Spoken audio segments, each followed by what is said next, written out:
Hey guys, and welcome to a new video. New day, new build, new me, right? It is time for my third build of the league, and I decided to tackle on one of my, most favorite build of all times, which is accuracy stacking. And I've been doing accuracy stacking quite a bunch in the past, like bunch of leagues, but always like on a once I even league started it. But I think accuracy stacking, especially back in Ritual League, let me quickly open up my PUB because this is gonna be fun. I think accuracy stacking is the one build that I spend the most time in. We'll go back to 3.13 builds. It's Ritual time, and you see there is a freak ton of just accuracy stacking, like 20 different versions of it, trying to min-max it, and in the end of the day, I got a build running that was back in 3.13, as I said. I made an accuracy stacker that was able to do 100% delirious, maximum juice, fully sextant, winged scarabs, whatnot, without headhunter, without mageblood. Mageblood didn't exist back in the days. And honestly, this was one hell of a ride, and I so freaking enjoyed the journey. And obviously, since Ritual League, it has been like another 10 leagues, and a lot of things have changed, and I wanted to see how a newer version looks like, especially now with the tattoos, because we're getting so many freaking projectiles, and it's absolutely crazy on how strong bow characters are in general. Because in one hand, we have two new nodes on the tree. I don't know when they released. It was like 2 leagues ago. Was it last league? Was it this league? I don't know. I'm not playing too many bow characters. But we have now the multi-shot, which gives one additional projectile. We do have the Master Fletcher that gives one additional projectile. We do now have a tattoo that gives one additional projectile. And we have the Warrior's Tail, which is a new unique jewel that gives 100% increased effect of tattoos. So the one additional projectile turns into 2 additional projectiles. And honestly, who played Tornado Shot yet? Oh man, that looks so freaking cool, actually. Tornado Shot is all about, like, is a lot of components. It's projectiles, it's projectile speed, it's like all kinds of things. But honestly, I think low-key you can get like 16 projectiles on Tornado Shot right now. I mean, might be more, I'm not sure. Let me quickly see. So we have one proj from Tornado Shot itself. Then we have +1 from the quiver. I just bought like a fractured accuracy quiver and then just spammed a couple of essences, so it's like a pretty bad quiver, but it's very early from the build, level 72, haven't even done labs and stuff. But this is one. Then if you would use a Widow Hail, which has up to 250% increased damage modifiers, that is 2.5 additional arrows. Obviously it gets rounded down, so as long as you have 200% plus, you're gonna get +2 from a Widow Hail from the quiver. Basically, you can actually get +1 from the bow corruption. So there is actually +1 projectiles on Widow Hail as a corruption. Then we move on with, for example, +5, I think, was awakened a GMP. Then we get +2 from the skill tree, +2 from the tattoo with a jewel. Then you have +2 from a dying sun. What else do we have? So there's like 1, 2, 3, 4, 5, 10, 16 projectiles for Tornado Shot, and I'm currently running 12 projectiles. So it's gonna get absolutely ridiculous, but the question is always, how much projectile is actually good? How much projectiles do you want to have to... Because, like, for example, GMP is a big less multiplier. So if we do like a simple calculation, let's say we have 10 mil DPS with, let's say 12 projectiles, that would be like 120 mil DPS, right? If under these circumstances, if all projectiles hit, if all secondary projectiles hit, is even gonna be more. But if we say we're gonna remove the GMP, we're actually gaining DPS just because the GMP is a less damage multiplier, right?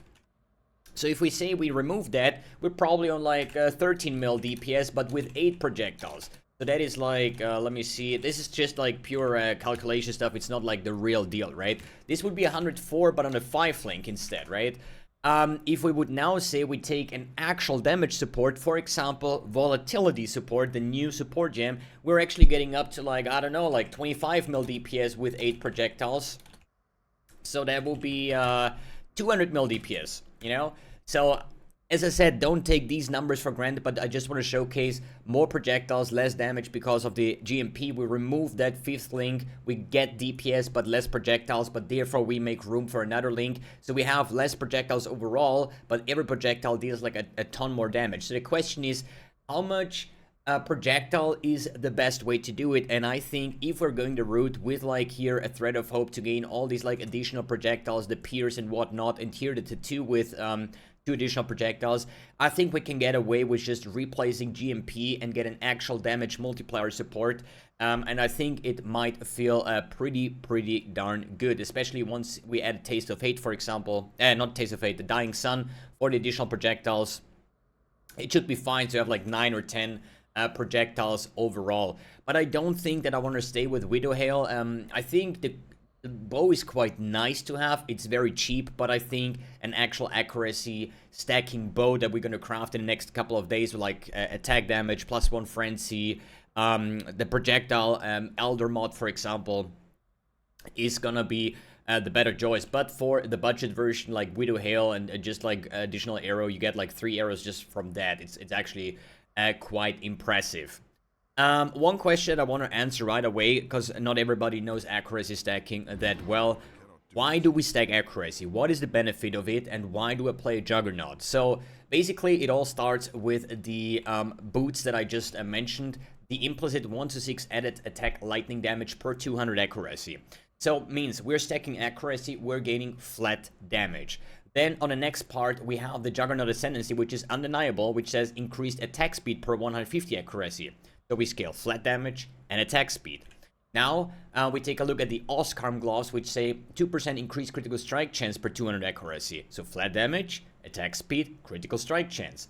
Next part would be something like Obscurantis, which says increased projectile attack damage per 200 damage, 200 accuracy. So now we're getting not only flat damage, we also get the percentage damage. And this modifier also exists on an Elder bow, so we're gonna have like the double effect of it, right?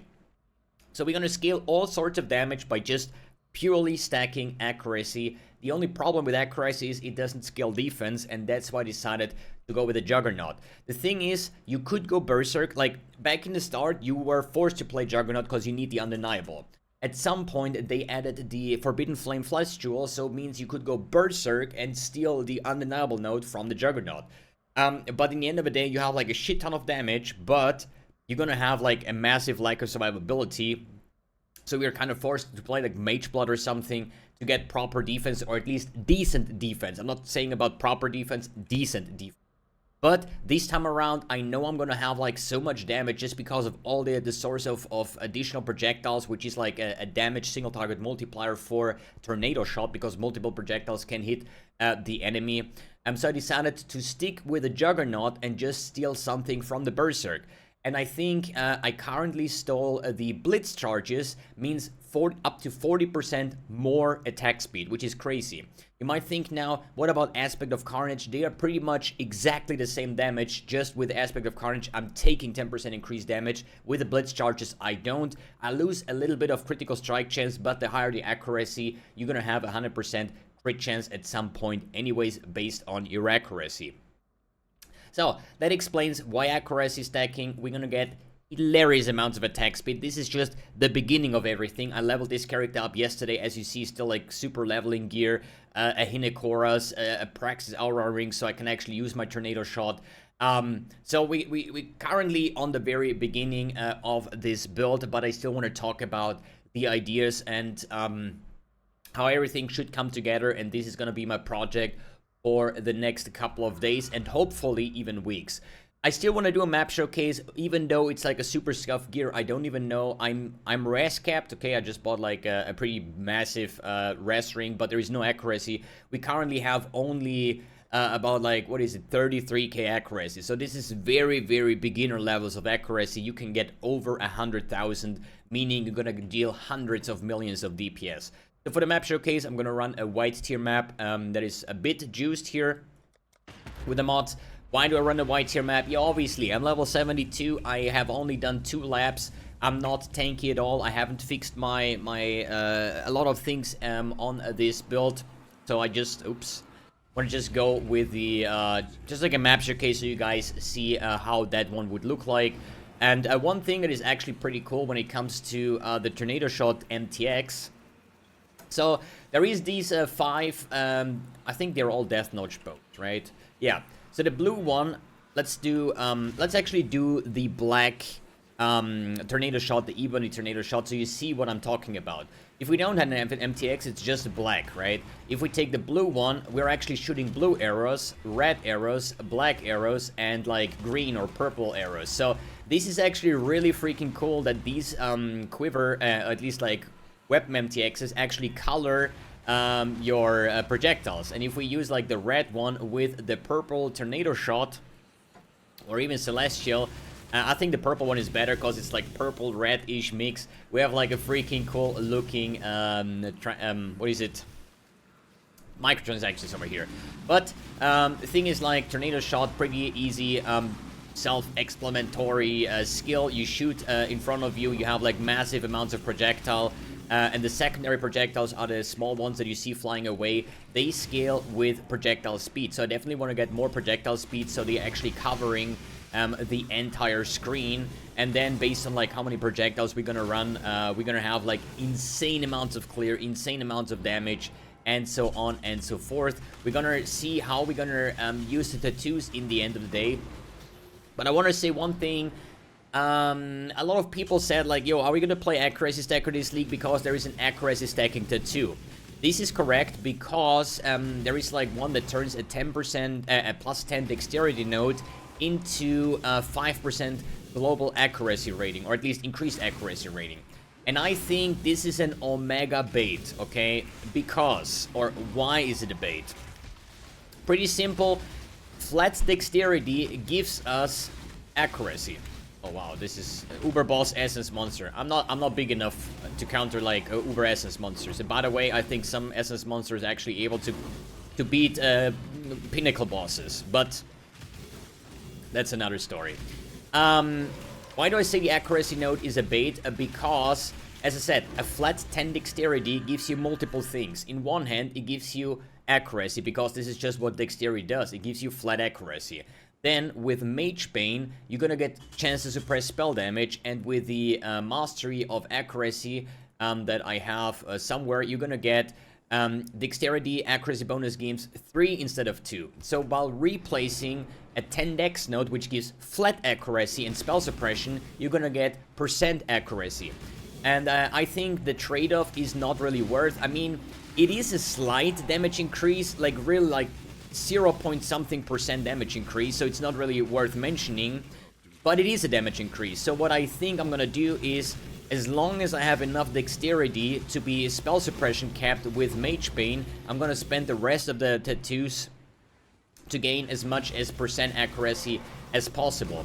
The good thing though is normally you have to kind of like balance your accuracy based on your current stats. That means, not like for some builds, % accuracy is better, for other builds, flat accuracy is better. This is just like, depends on how much do you have from the certain stat, basically. So I cannot really, there is no tattoo that gives you flat accuracy, but there is one that gives you % accuracy, which makes it easier to gear just because we're just gonna get flat accuracy on our entire gear, and not like the decision, do I take %, do I take flat? If I just hammer my gear with flat accuracy, then the tattoos are gonna be way more valuable because of the % accuracy. So it's gonna be interesting to find out where the perfect balance is gonna be, and so on and so forth. I prepared a couple of items already that we're gonna start crafting, like the bow, for example, over here. This is gonna be like a Shaper Elder bow. We're gonna craft some Storm Rider boots. We're gonna craft a bunch of different things, and I'm very curious on how strong this is gonna get in the modern times, in the tattoo times, in the the modern PoE, the accuracy stacker. How expensive it is, because obviously this can get the most expensive build in the game, but also one of the ones that can scale the most with like billions